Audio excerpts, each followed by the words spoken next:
आपको सीधा ले चलते हैं नसीराबाद, जहां इस वक्त केंद्रीय गृह मंत्री अमित शाह पहुंचे हुए हैं और चुनावी सभा को संबोधित कर रहे हैं। वीर बलिदानी शासक पृथ्वीराज चौहान जी को भी प्रणाम कर मेरी बात की शुरुआत करता हूं। तेजाजी महाराज, देवनारायण भगवान और मां कालका को भी प्रणाम करता हूं। राजगढ़ के भैरव धाम मंदिर में विराजमान देवताओं को भी प्रणाम करके बात करता हूं। यहीं के मेजर कमलेश प्रसाद कारगिल लड़ाई में जिन्होंने अपना सर्वोच्च बलिदान दिया था, वो भाई कमलेश को भी याद कर मेरी बात की शुरुआत करना चाहता हूं। माताओं, भाइयों, बहनों, मैं आज जब आया हूं तब आप ये समझ कर चलना कि आने वाले चुनाव में आप एक वोट देना। आप जब लांबा जी को वोट दो, ऐसा सोचकर मत देना कि सिर्फ लांबा जी को विधायक बनाने के दिया है या भाजपा को सरकार बनाने के लिए दो। आपका एक वोट राजस्थान और देश का भविष्य सुनिश्चित करने वाला वोट है।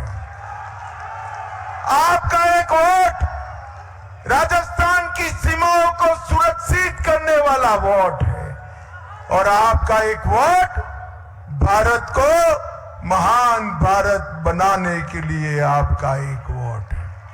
माताओं, भाइयों, बहनों, एक कांग्रेस पार्टी 5 साल से यहां शासन कर रही है।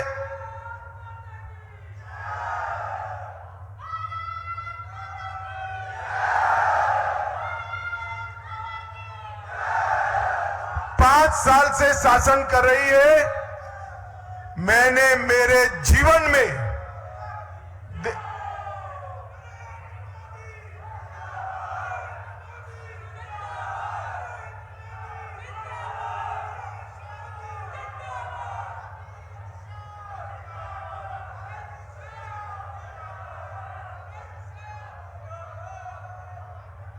हो गया? अब चालू करूं? पक्का?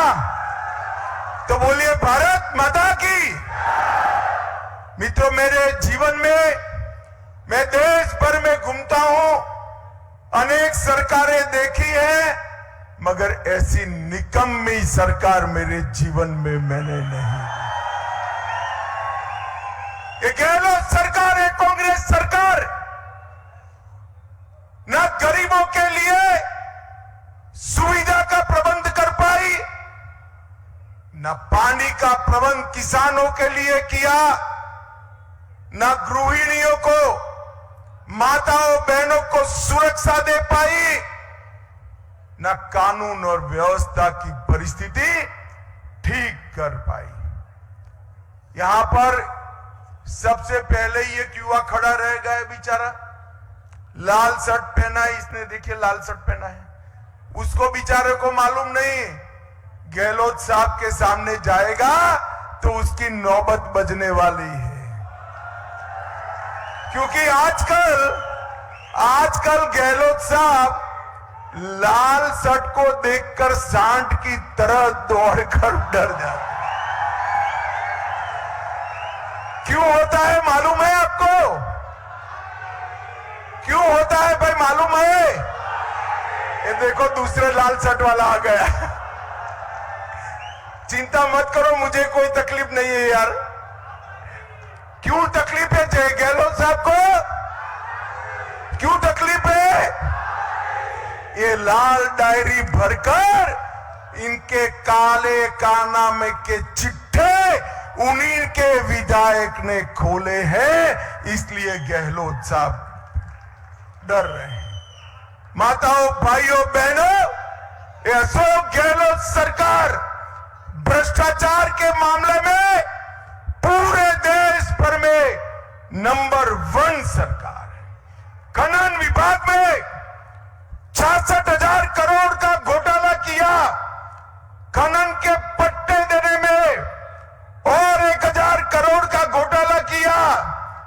उदय सागर झील के नाम पर 2000 करोड़ का घोटाला किया।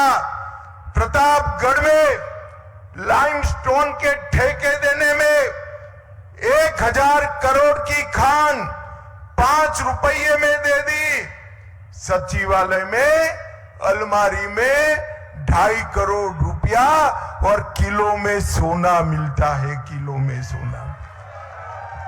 काली सिंध डैम के नाम पर 200 करोड़ की रिश्वत ली और वृद्धावस्था पेंशन में 450 करोड़ रुपया गहलोत सरकार खा गई। मेरे जीवन में मैंने ऐसी भ्रष्ट सरकार नहीं दी। मैं आज आप सभी को वादा कर जाता हूं, मोदी जी के नेतृत्व में डबल इंजन सरकार बना दो।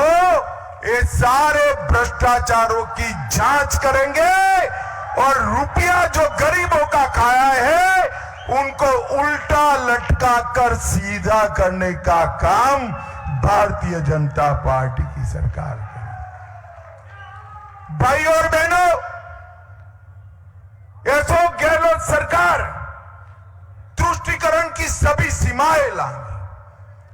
दिन दहाड़े कन्हैयालाल तेली को नोच देते, मार देते, इनके पेट का पानी नहीं हिलता।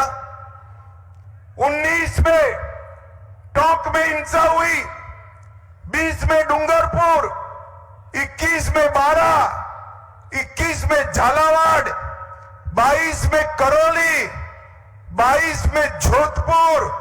ये पूरे प्रदेश को गहलोत ने दंगों का प्रदेश बनाकर रखा है, क्योंकि वो डरते हैं उनको तुष्टीकरण की राजनीति करनी, वोट बैंक की राजनीति करनी है। और मैं कहने आया हूं माताओं, भाइयों और बहनों, ये सारे दंगे कराने वाले हैं ना, अब कमल फूल की सरकार बना दो, हम सारों को जेल के सलाखों के पीछे कर देंगे और पूरे प्रदेश को दंगा मुक्त प्रदेश बनाने का काम ये भारतीय जनता पार्टी की सरकार। रामनवमी की शोभा यात्रा नहीं निकलेगी राजस्थान में। क्यों नहीं निकलेगी? कोई जवाब नहीं। महावीर जयंती नहीं मना पाएंगे। क्यों मना नहीं पाएंगे? कोई जवाब नहीं है। मोदी जी ने देश भर में पीएफआई पर बैन लगा दिया, कहीं कुछ नहीं हुआ। कोटा में हमारी छाती पर पीएफआई वालों ने रैली निकाला, गहलोत साहब ने कुछ नहीं किया। गहलोत जी, वोट की राजनीति करते हो, अब आप एक्सपोज हो गए हो। नसीराबाद वालों का भी वोट है, समझ कर चलना। है या नहीं है? है या नहीं है? है या नहीं है? चित्तौड़गढ़ में रतन सोनी की हत्या की, झालावाड़ में कृष्णा वाल्मीकि की हत्या की, भरतपुर में खनन के खिलाफ, अवैध खनन के खिलाफ संत विजयदास जी ने आत्मदाह कर दिया, फिर भी गहलोत के पेट का पानी नहीं हिला। और सलासर में राम दरबार पर बुलडोजर चला दिया। माताओं, भाइयों और बहनों, ऐसी सरकार चल सकती है क्या?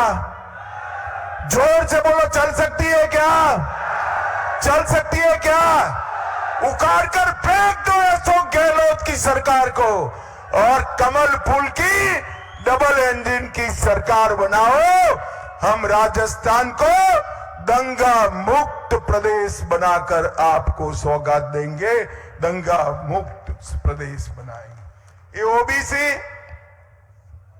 अभी राहुल बाबा, अरे यार क्यों हंस रहे हो? आपको क्यों हंस रहे हो भाई? मैं राहुल बाबा का नाम दे रहा हूं, आप हंस रहे हो, बताओ।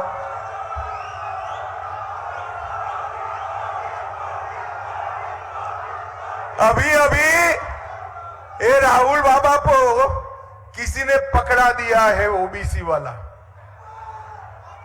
मगर राहुल बाबा को अपनी पार्टी का इतिहास मालूम नहीं है।